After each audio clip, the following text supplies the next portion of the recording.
বিশ্ব সাহিত্য কেন্দ্রের প্রতিষ্ঠাতা আলোকিত মানুষ গড়ার কারিগর অধ্যাপক আব্দুল্লাহ আবু সাঈদের ৮৭তম জন্মদিন আজ। সমাজের নানা অবক্ষয়ের মাঝেও শিক্ষিত ও উচ্চ মূল্যবোধ সম্পন্ন পরিপূর্ণ মানুষ গড়ার লক্ষ্যে জীবনভর কাজ করে যাচ্ছেন এই জীবন্ত কিংবদন্তি। দুঃখ দুর্দশার মাঝেও মানুষকে টিকে থাকতে আশাবাদী হওয়ার আহ্বান জানান বরেণ্য শিক্ষাবিদ অধ্যাপক আব্দুল্লাহ আবু সাঈদ। লাইলা নওশিনের রিপোর্ট। বান্ডেল থাকলে প্রতি সেনমানিতে টাকা বাঁচবে। বিকাশ সেনমানি বান্ডেল কিনে জিতুন প্রতি লেনদেনে।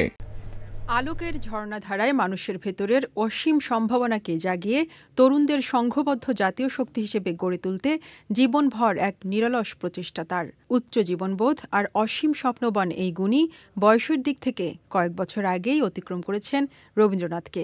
তিনি আলোকিত মানুষ গড়ার কারিগর, বিশ্ব সাহিত্য কেন্দ্রের প্রতিষ্ঠাতা অধ্যাপক আব্দুল্লাহ আবু সাঈদ।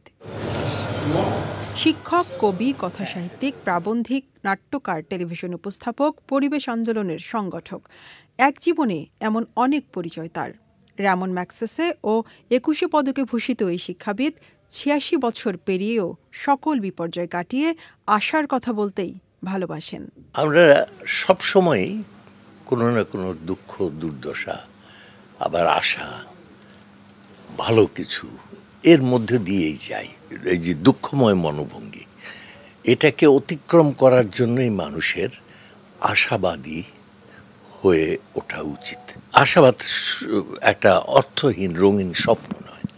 আশাবাদ হচ্ছে যে ক্ষতি আমাদের হলো তাকে অতিক্রম করে আমার নিজের পায়ের উপরে আবার ফিরে আসা, আবার দাঁড়ানো, আবার এগোনো। কর্মমুখর দীর্ঘ এই জীবনে দেখেছেন দেশের নানা উত্থান পতন।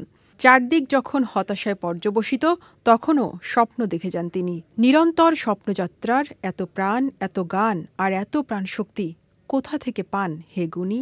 অনেক নিরাশার ঘটনা আছে, কিন্তু আমি নিরাশার কাছে আত্মসমর্পণ করতে বাধ্য নই। আমি করিনি কখনো। তো আমি তো আগামীতে বিশ্বাস করি এবং তারুণ্যকে বিশ্বাস করি। মাঝে মাঝে উত্থান হবে, মাঝে মাঝে পতন হবে।